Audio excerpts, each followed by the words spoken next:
Well, welcome to The Catholic Reason, a radio production of St. Michael Catholic Radio based in Broken Arrow, Oklahoma, where we think through various claims made by the Catholic Church concerning issues of faith, morality, and culture, and provide reasons behind those claims. I'm Dr. Karlo Broussard, staff apologist and speaker for Catholic Answers, and a member of the Chancery Evangelization team here at the Diocese of Tulsa in eastern Oklahoma. The Catholic Reason airs locally here in Tulsa every Thursday from 4 to 5 p.m. on St. Michael Catholic Radio 94.9 and 102.9. But you may be listening on your own local Catholic radio station at a different time, since the Catholic Reason is now aired on other Catholic stations throughout the country. So if you're listening outside the Tulsa area, welcome and thanks for joining me today. Note that you can download the show through whichever podcast platform you use by subscribing to the Eastern Oklahoma Catholic Podcast. That's the Eastern Oklahoma Catholic Podcast.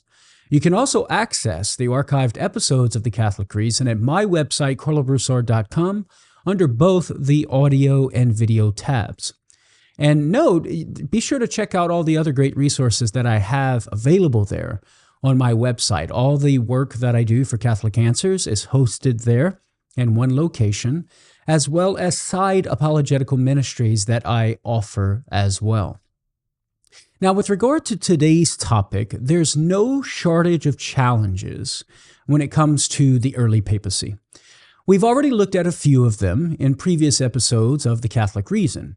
In the episode called Challenges to the Early Papacy, we dealt with the objections from Clement's use of the first-person plural we in his letter to the Corinthians, and Ignatius of Antioch's lack of mentioning the Bishop of Rome in his letter to the Romans. In the episode entitled, Does the Shepherd of Hermas Disprove an Early Papacy?, we looked at a few details in The Shepherd that some appeal to for evidence that the early Church of Rome was governed not by a single bishop, but by a council of bishops. In today's episode, I'd like to take on yet another argument against the existence of an early papacy. The argument attempts to undermine the fundamental assumption that there was even an office of bishop in the first century church.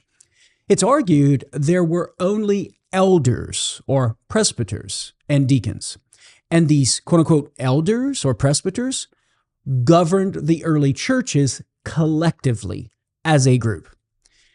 Given that there was no office of bishop in the first century, the Catholic claim for the papacy would be falsified, since part and parcel of the claim is papal succession, bishops of Rome succeeding St. Peter as the head of the church, right? So it's pretty clear there that the Catholic claim of papal succession rests upon that there was an office of bishop. And so this challenge or argument seeks to undermine that fundamental assumption and prove that there was no office of bishop in the first century. And since there's no office of bishop, well, then there can be no papal succession, which is part and parcel of the Catholic claim concerning the papacy. Protestant apologist Gavin Ortlund makes this argument in several of his videos. He does so, for example, on the Gospel Simplicity podcast in a discussion with my colleague Joe Heschmeyer entitled Intense Discussion on the Papacy. He also makes the argument in his own video, A Protestant Takes on Ignatius. Now, Ortlund gives several lines of evidence to support his claim. One appeals to New Testament evidence. Others appeal to extra-biblical Christian sources. For today's episode, I'm going to only focus on his appeals to the New Testament, and I want to save his other lines of argumentation with regard to extra-biblical sources for a future episode. So our target today is Ortlund's appeal to New Testament evidence that he thinks supports the claim that there was no office of bishop in the first century Christian church, an office that would be over and above and superior to the order of rank of presbyters or elders. So for Ortlund, there are several New Testament passages that he sees as evidence, again, for this idea that a bishop in the first century church was nothing more than an elder or a presbyter, and that the Christian churches were governed merely by a collective body of presbyters, as opposed to a single bishop. So, for example, in Acts 14:23, Paul and Barnabas appoint presbyters, or elders, to oversee the churches. This is a passage he appeals to in his videos. In Acts 15:6, Luke only mentions presbyters convening with the apostles at the Council of Jerusalem. In Acts chapter 20, verses 17 and 28, Paul summons the presbyters at the church of Ephesus and exhorts them to exercise their role as quote-unquote guardians in feeding Christ's flock. The Greek word for guardians there is episkopoi, which Ortlund sees as evidence that a bishop is merely a presbyter who exercises oversight. So he agrees that there's an exercise of oversight, but they're merely presbyters, not some order of bishop over and above presbyters. Finally, Ortlund appeals to Titus 1:5-9, where Paul in verse 5 instructs Titus to appoint presbyters in every town, and in the same breath, in verse 7, he speaks of presbyters as quote-unquote bishops. This leads Ortlund to conclude that bishops are simply presbyters and presbyters are bishops. They're logically identical, so he argues. So based on such evidence, Ortlund concludes, again, that bishops in the New Testament are merely presbyters, not successors to the apostles, like in Catholic and Orthodox theology, and that the local churches were governed by a collective body of these presbyters. This is why he reads, for example, Philippians 1:1, which speaks of bishops and deacons, as a reference to the collective governing body of presbyters in Philippi, not bishops who have a higher rank over and above presbyters. Now, there are two approaches that we can take here in response to Ortlund's argument. One is more general, where we show how Ortlund's conclusion that there was no distinction between the office of a bishop and a presbyter conflicts with New Testament and historical evidence for such a distinction. The second approach, which is specific in nature, targets each of the biblical passages that Ortlund appeals to for support of his thesis. So let's start with the general approach, for which there are several lines of argumentation. The first piece of evidence, I submit, that conflicts with Ortlund's conclusion is Timothy's role in the first century church of Ephesus, which, so I'll argue, is that of a bishop, a rank of ministry over and above the order of presbyters. I like how my colleague at Catholic Answers and good friend Joe Heschmeyer puts it when dealing with this issue in his podcast episode entitled Are Bishops Biblical? Be sure to check that out. And he points this out. Sometimes when you're tasked with providing the total number of people within a room, you forget to count the one counting, namely yourself.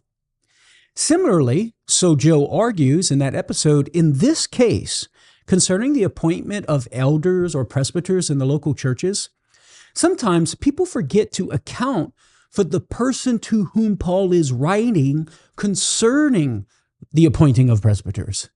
In this case, Paul is writing to Timothy. So some people forget to account for what Paul is saying to Timothy. So what does Paul say to Timothy that would indicate to us Timothy is not merely an elder or presbyter, but rather ranks higher than a presbyter, like a bishop? Well, first, Paul instructs Timothy to exercise oversight of the presbyters.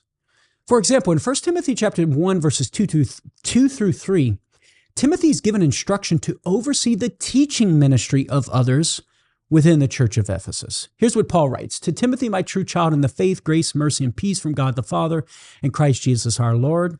I urged you when I was going to Macedonia, remain at Ephesus, that you may charge certain persons not to teach any different doctrine." The implication here is that there are some in the church of Ephesus who have a role to teach. But who might these teachers be? Well, seemingly it would be the presbyters in the church of Ephesus, whom Paul says, for example, in Acts chapter 20, verse 28, must take heed to all the flock that the Holy Spirit has made them guardians and to feed the church of the Lord. Surely, Such oversight and feeding of the Ephesians would involve the ministry to teach God's word. Moreover, even according to Ortlund's own view, these quote-unquote teachers, those who have the teaching role in ministry in the church of Ephesus, they must be presbyters. The reason is that in 1 Timothy 3:2 and for Titus 1:9, Paul gives instruction for the quote-unquote bishop to teach sound doctrine. And according to Ortlund's own view, a bishop is nothing more than a presbyter. So the ones teaching mentioned here in 1 Timothy chapter 1, verse 3, even on Ortlund's view, must be presbyters. Now, Timothy is given charge over such teachers with the task of ensuring that they remain within the boundaries of orthodoxy.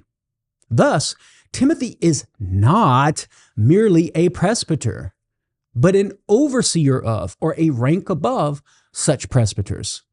That's just simply what we call a bishop.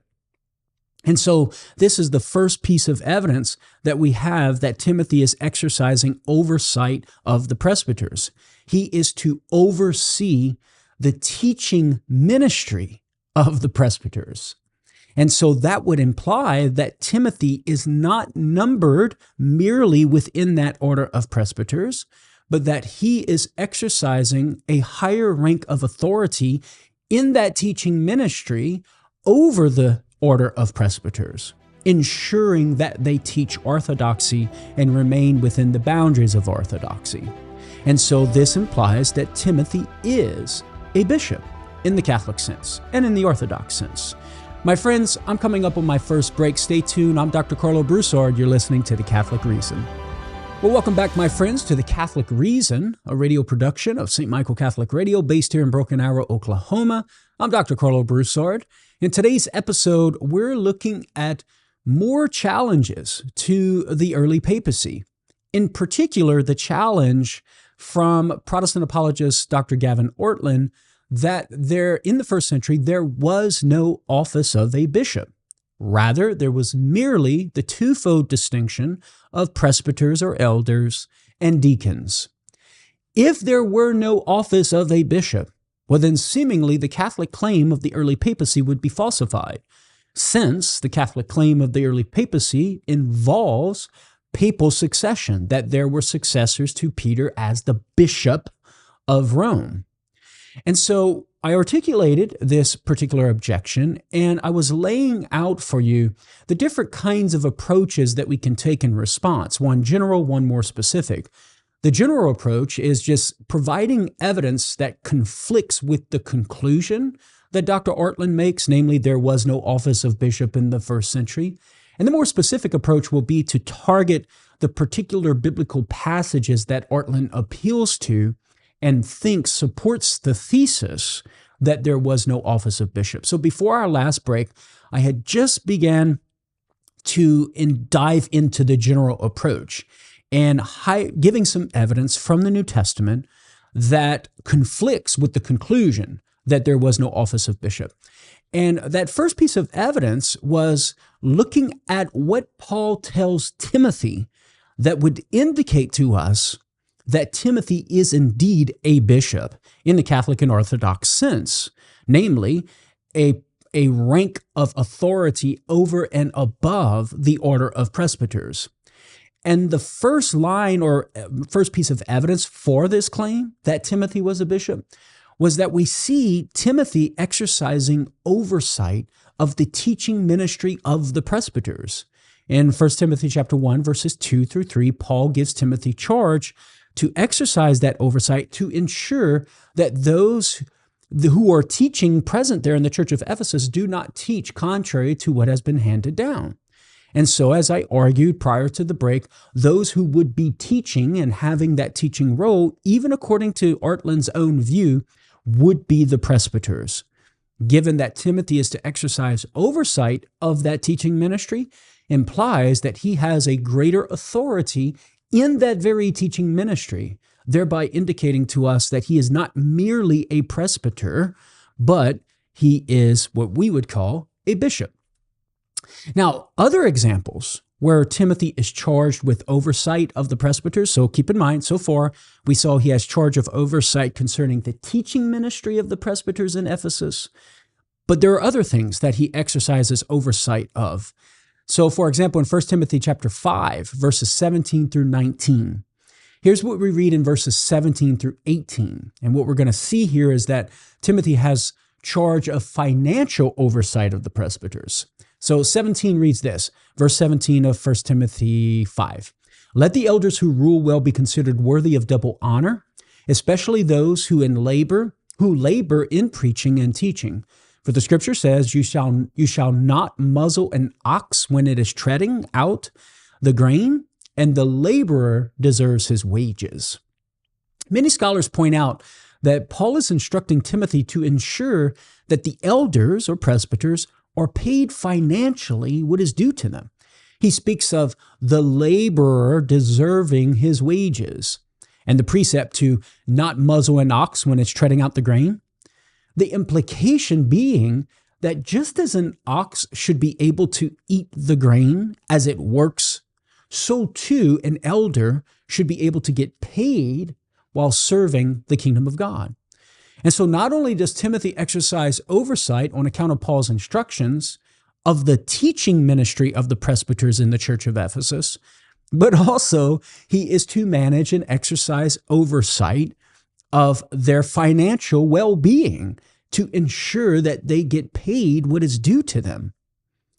Now, we also see in the next verse, in verse 19 of 1 Timothy chapter 2, verse 5, there's yet another duty that Timothy is to perform on account of Paul's instructions, insofar as he's a duty to protect the presbyters. And that is, he's to adjudicate charges against presbyters. Here's what Paul instructs Timothy again. This is 1 Timothy 5:19. Never admit any charge against an elder or presbyter except on the evidence of 2 or 3 witnesses. Timothy here is being given an authority to adjudicate charges brought against the presbyters. Now that Timothy is given such a responsibility of overseeing the presbyters, ensuring their financial well-being, exercising oversight of their teaching ministry, right, and adjudicating charges brought against them, this strongly indicates that Timothy was of a higher rank than the presbyters whom he's overseeing.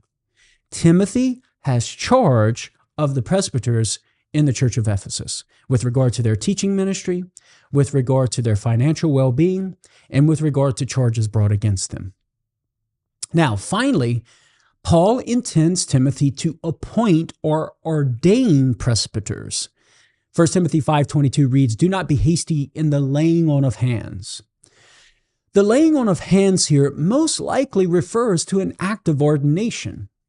And the reason is that Paul speaks of the laying on of hands in relation to Timothy as an act of ordination in 2 Timothy chapter 1, verse 6. Paul laid hands on Timothy in the sense of ordaining him. Paul writes, again, 2 Timothy 1:6, "For this reason I remind you to rekindle the gift of God that is within you through the laying on of my hands." Notice this gift of God is given through the laying on of Paul's hands. And it's not something that's transitory. Rather, it's a gift that remains within Timothy. What else does Paul say to Timothy to indicate that he's a bishop, right? So far, Paul has given instruction to Timothy to exercise oversight of the presbyters, to charge them to teach orthodoxy, to ensure they teach orthodoxy, to protect their financial well-being, to adjudicate charges brought against them, and to ordain other men as presbyters.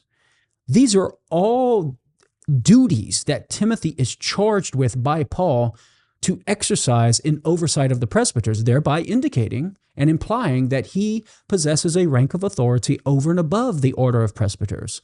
That's just simply what we call a bishop. Okay, so what else does Paul tell Timothy that indicates he's a bishop? Well, Timothy is given instruction to publicly rebuke sinners. Go back to 1 Timothy chapter 5, verse 20 there. Paul gives Timothy the authority to rebuke sinners in public. He writes this, As for those who persist in sin, rebuke them in the presence of all, so that the rest may stand in fear. Notice the purpose of the rebuke, that the rest may stand in fear. Fear of what? Well, fear of being rebuked by Timothy. This implies that the rest are subject to Timothy as a superior. The rest are subject to Timothy as a subject to a superior. This fits the description of a bishop for sure. Also, to move further and with further evidence of what Paul's telling Timothy to indicate that he's a bishop, Paul gives Timothy special responsibility to publicly defend the faith and preserve sound doctrine through preaching and rebuking falsehoods. And Paul calls it his ministry. Here is Paul's instruction, as recorded in 2 Timothy chapter 4, verses 1 through 5. I charge you in the presence of God and of Christ Jesus, who is to judge the living and the dead, and by his appearing in his kingdom, preach the word, be urgent in season and out of season, convince, rebuke, and exhort, be unfailing in patience and in teaching. For the time is coming when people will not endure sound teaching, but having itching ears, they will accumulate for themselves teachers to suit their own likings, and will turn away from listening to the truth and wander into myths. As for you, always be steady, endure suffering, do the work of an evangelist, fulfill your ministry.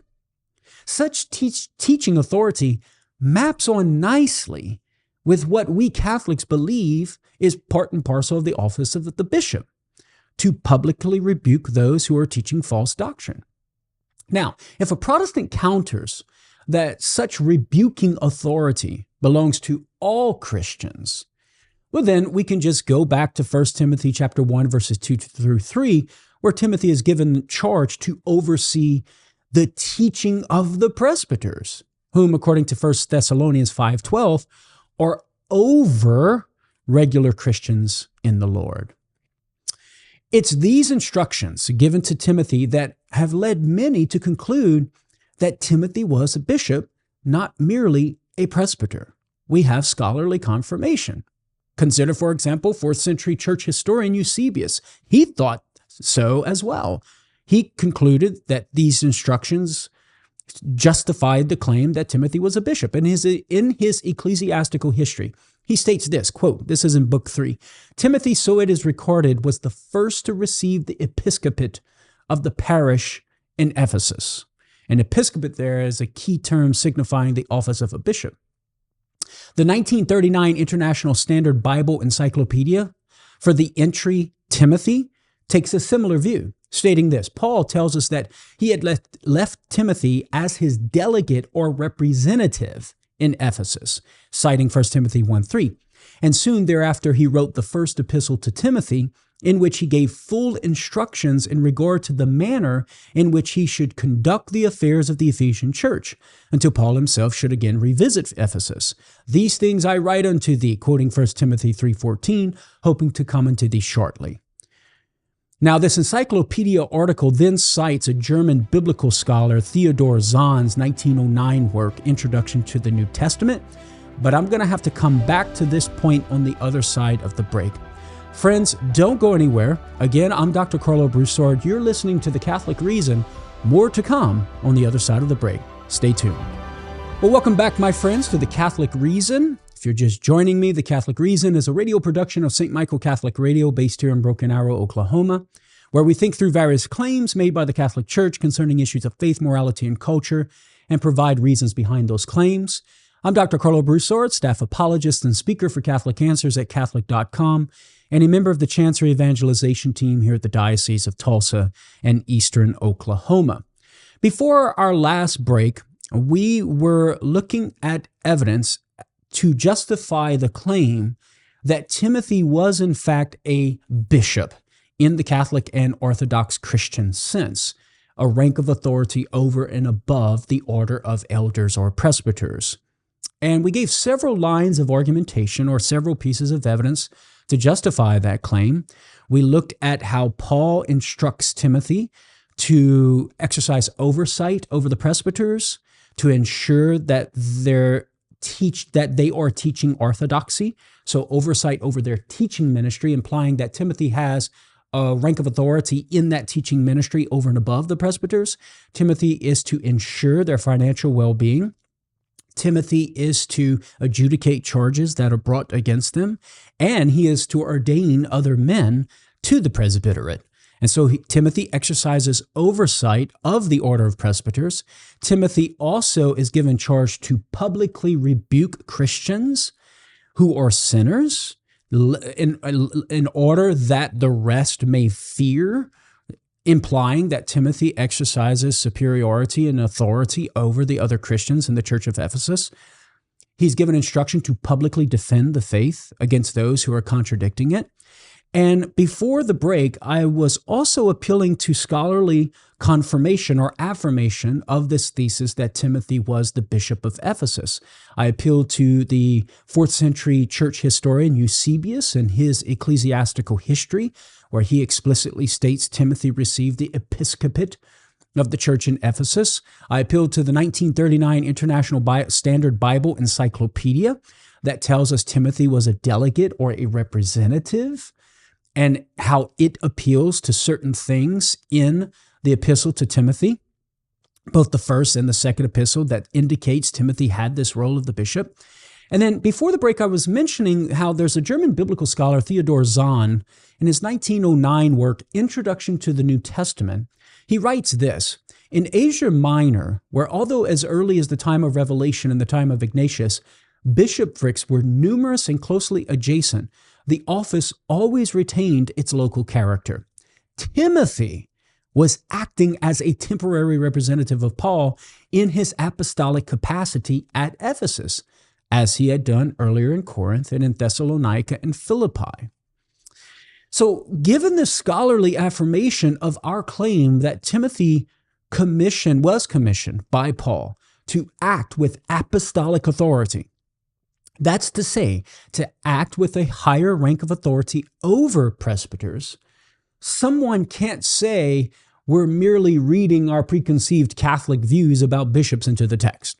So not only do we have reasons internal to the text to justify the claim that Timothy was a bishop, but we also have extra biblical scholarly confirmation. So now that we're done providing evidence that Timothy was a bishop, we can turn to Titus. Similar lines of evidence are found in Paul's epistle to Titus. Now, folks, remember, keep in mind, this is constituting our general approach to Ortlund's argument, providing New Testament evidence that conflicts with his conclusion. We have good reason to think Timothy was a bishop. Now, what about Titus? Well, first, like Timothy, Titus is commissioned by Paul to appoint elders or presbyters in every town of Crete, which is an island located in the Mediterranean Sea. And Titus 1:5 reads as follows: "This is why I left you in Crete," Paul says, "that you might amend what was defective and appoint elders in every town as I directed you." Notice Titus decides who does and doesn't become an elder. Of course, this will be based on whether a man meets the conditions of virtue that Paul lays out in subsequent verses. Nevertheless, Titus determines who is appointed and who isn't. This suggests a rank of authority over and above the order of presbyters. He's the one appointing the presbyters. So he can't be merely a presbyter, having the same authority as others. Moreover, that Crete consists of many different towns or cities. Titus is given juridical authority that exceeds the boundaries of a particular city. Rather, his authority spans over several towns or cities, very much like a modern diocese. Such juridical authority fits perfectly with the juridical authority of modern bishops. Secondly, just a few verses later, in verses 10 through 11, Titus is instructed to silence some who are teaching falsehoods and upsetting the quote-unquote whole families. Paul writes this: "For there are many insubordinate men, empty talkers and deceivers, especially the circumcision party. They must be silenced," Paul says, "since they are upsetting whole families by teaching for base again what they have no right to teach." Now, there are two things to highlight here. Notice first how Paul calls these teachers of falsehood, quote unquote, insubordinate men. Folks, to be insubordinate implies that there is an authority to be subordinate to. Now, what might that authority be? Seemingly, Paul and the apostles. That's to say, the apostolic authority. This being the case, it's Paul and the apostles who would be the proper authority to silence these false teachers. Yet Paul tells Titus to do so. The implication being that Titus is being invested with an apostolic authority like unto Paul. Titus is Paul's representative who acts with apostolic authority. And that's just the definition of a bishop. Another detail is Paul's statement, quote, they have no right to teach, close quote. Notice the implication. Some do have a right to teach. Now, who might those be? Well, like we said in our discussion about 1 Timothy chapter 1, verses 2 through 3, those who have the right to teach would be the presbyters. Or, according to Ortlund's view, quote unquote, bishops whom he thinks are merely presbyters. Given that Titus is the one who is to appoint presbyters in Crete, and such presbyters have the right to teach, it follows that Titus also oversees the teaching ministry of the presbyters in Crete. And this in turn means that Titus has a higher rank of teaching authority over and above the order of presbyters, and such a teaching authority is representative of Paul's apostolic teaching authority. Just like Timothy, Titus exercises that same teaching authority and oversight of teaching authority of the presbyters. Titus, therefore, is a successor to Paul in this apostolic teaching ministry, just like Timothy, which is just what we mean by a bishop. Now, in verse 12 of the same chapter, Titus 1:12, Paul gives Titus instruction to publicly rebuke those Cretans who were buying into Jewish myths and living sinful lifestyles, very much like the instruction given to Timothy to publicly rebuke sinners in Ephesus. Such an authority to publicly rebuke fellow Christians in Crete fits very well with the office of a bishop. Then, in the next chapter, in Titus chapter 2, verse 1, Paul gives Titus the instruction to teach the sound doctrine. But what's interesting is the authority with which he is to teach such doctrine. Concerning the content of the message that he is to preach, listen to what Paul says in verses 11 through 14 of Titus 2. Paul tells Titus, declare these things, exhort and reprove with all authority. Let no one disregard you. Notice, Titus has the full extent of authority to teach. Now again, the question is, which authority? I think it's reasonable to conclude it's the authority of Paul, which is apostolic authority. Paul has invested Titus with the apostolic authority to teach and to correct and rebuke those who are teaching falsehoods as Paul's representative. That's the essence of a bishop. Moreover, Paul tells Titus to not let anyone disregard him. This implies that Titus has an authority to which those whom he rebukes must submit. And this would apply to all presbyters as well. Notice, Paul says, don't let anyone disregard you. That would include the presbyters that he appoints. They should not be disregarding Titus, which implies they need to submit to Titus, which implies he has a higher authority over and above the presbyters. Furthermore, we've already seen on account of Titus 1:11 that Titus was charged to oversee the teaching ministry of the presbyters. Therefore, the command, don't let anyone disregard you, also applies to Titus demanding from presbyters obedience to his teaching. And to have such an authority over the presbyters in their teaching ministry necessarily entails that Titus is not merely a presbyter among others. This motif of obedience is re-emphasized by Paul in the very next verse, which is the first verse of chapter 3. So Titus 3:1, Paul writes, remind them to be submissive to rulers and authorities, to be obedient, to be ready for any honest work. Sure, such rulers and authorities would include the presbyters. But given that Titus is over the presbyters, the command issued here would apply to the presbyters as well in relation to Titus. Titus is a ruler and an authority to whom the presbyters must be submissive. Friends, that's the definition of a bishop. So we have an overwhelming amount of New Testament evidence that both Titus and Timothy were quote-unquote bishops in the sense of having a rank of authority over and above the order of presbyters in the first century Christian church, thereby refuting the conclusion in Ortlund's argument that in the first century, there was no distinction between the office of a bishop and the office of presbyters. Friends, I'm coming up on my break. More to come on the other side. Stay tuned. Well, welcome back to our last and final segment of today's episode of The Catholic Reason.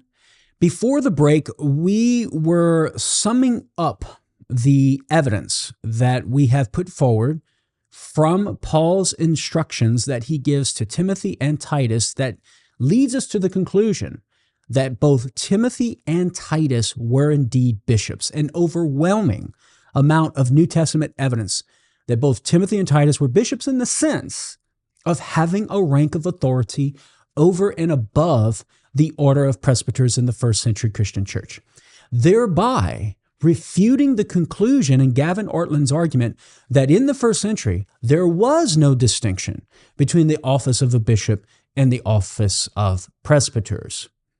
This evidence for Timothy and Titus being a bishop in the Catholic and Orthodox sense also disproves Ortlund's claim that local churches were not governed by a single bishop, but rather by a collective body of presbyters. Given what we've argued for here in this episode so far, this simply isn't true, at least for the Church of Ephesus and the island of Crete. Those Christian communities were overseen by Timothy with regard to the Church of Ephesus, and Titus with regard to the island of Crete. Okay, but what about all the passages that Ortlund appeals to for justification of his claim? So let's take a look at those passages, and this constitutes our specific approach to Ortlund's overall argument.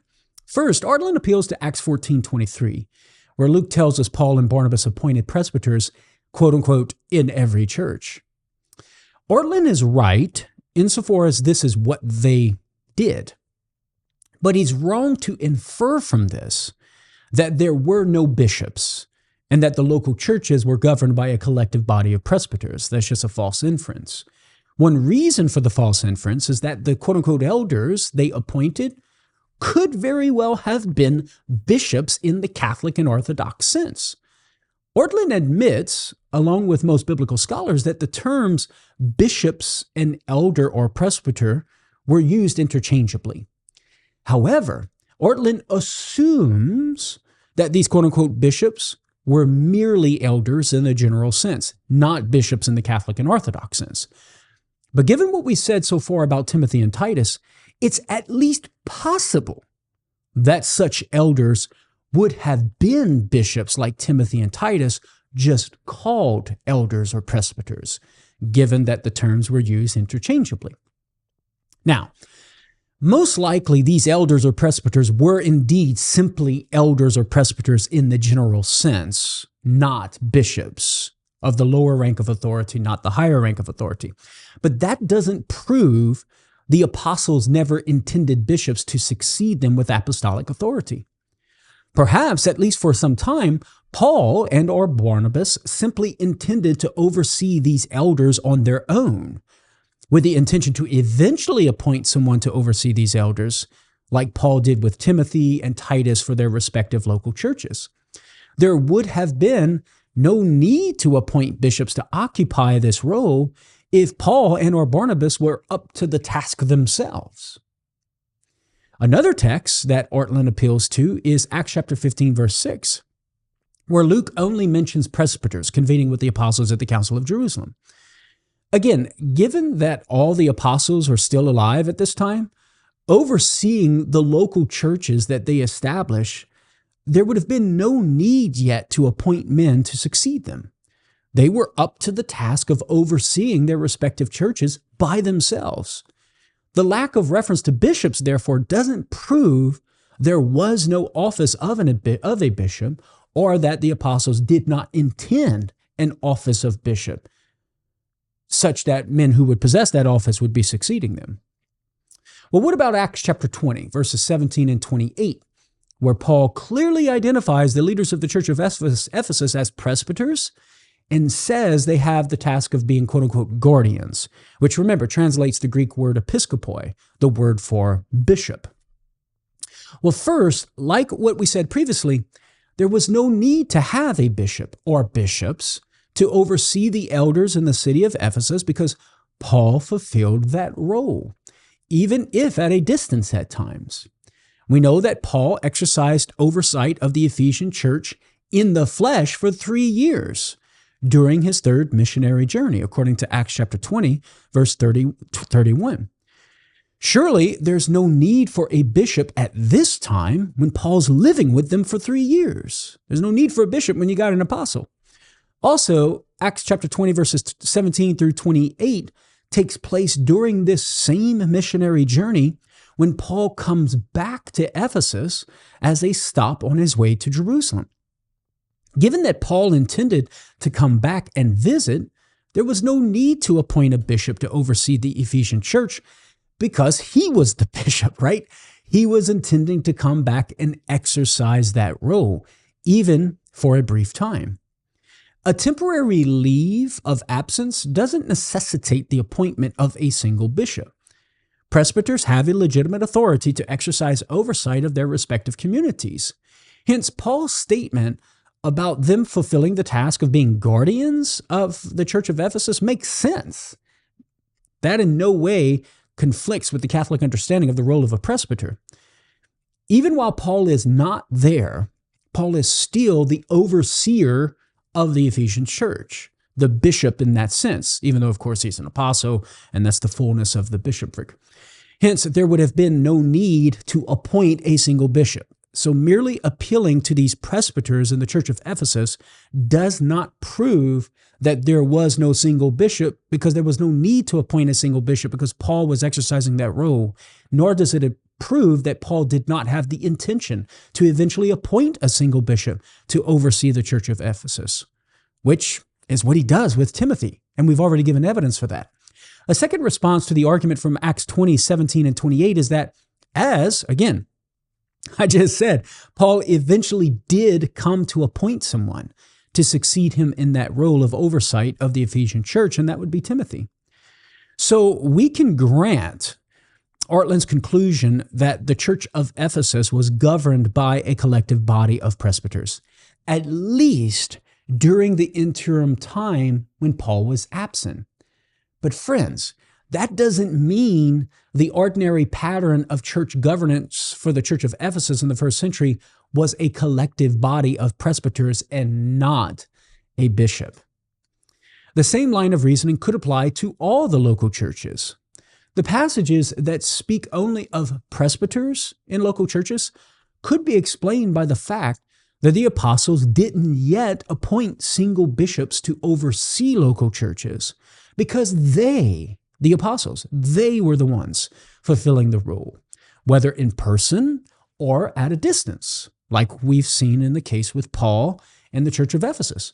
Only later would they appoint men to succeed them in such a ministry, again, as is evidenced by Paul appointing Timothy and Paul appointing Titus. Now, the last biblical passage that Ortlund appeals to for support of his thesis is Titus 1, 5 through 9. In verse 5, Paul instructs Titus to appoint presbyters in every town. Then, in the same breath, in verse 7, Paul speaks of such presbyters as, quote-unquote, bishops. For Ortlund, that the terms are used interchangeably strongly suggests that there was no distinction between the office of a bishop and the office of a presbyter. Two quick responses here. First, Ortlund merely assumes these guys are presbyters called bishops, rather than them being bishops who are called presbyters. Kind of like how Peter refers to himself as a presbyter in 1 Peter 5:1, although we know he's an apostle. He's not merely a presbyter. Second, like I said earlier, we can't forget the person to whom Paul is giving these very instructions, Titus. Assuming Ortlund's assumption is correct, that these guys are presbyters and only or simply called bishops, Titus is the one who has oversight over these presbyters, thereby proving Titus is of a higher rank of authority over and above such presbyters, therefore a bishop. So Titus 1:5-9 fails to justify Ortlund's thesis that there was no first century distinction between the office of bishop and the office of a presbyter. In fact, the instructions themselves prove the distinction of an office of a bishop and the office of a presbyter, because the instruction to oversee the presbyterate ministry has been given to Titus, indicating that Titus occupies that higher rank of authority, what we call the office of a bishop. Well, my friends, that brings us to the end of this week's episode of The Catholic Reason. My claim today is that there was a first century office of a bishop, an office that succeeded the apostles in apostolic authority involving teaching and governance. And that the passages Gavin Ortlund appeals to disprove this claim fail. Those passages that he appeals to do not disprove the claim that there was, in fact, an office of a bishop in the first century. That's my claim. I'll let you be the judge as to whether I succeeded in defending these claims. Friends, I want to thank you for listening to The Catholic Reason. Remember, The Catholic Reason is a production of St. Michael Catholic Radio based here in Broken Arrow, Oklahoma. You can download the show through whichever podcast platform that you use by subscribing to the Eastern Oklahoma Catholic Podcast. And remember, you can also access the archived episodes of The Catholic Reason at my website, karlobroussard.com, under both the audio and video tab. Be sure to check out all the other great resources I have there. I have some levels of subscription for extra apologetical content, some upcoming online and on-demand short courses. I invite you to join me again next week for The Catholic Reason as we continue looking at Catholic claims and the reasons behind those claims concerning issues of faith, morality, and culture. Tell a friend. I'll talk to you then. God bless.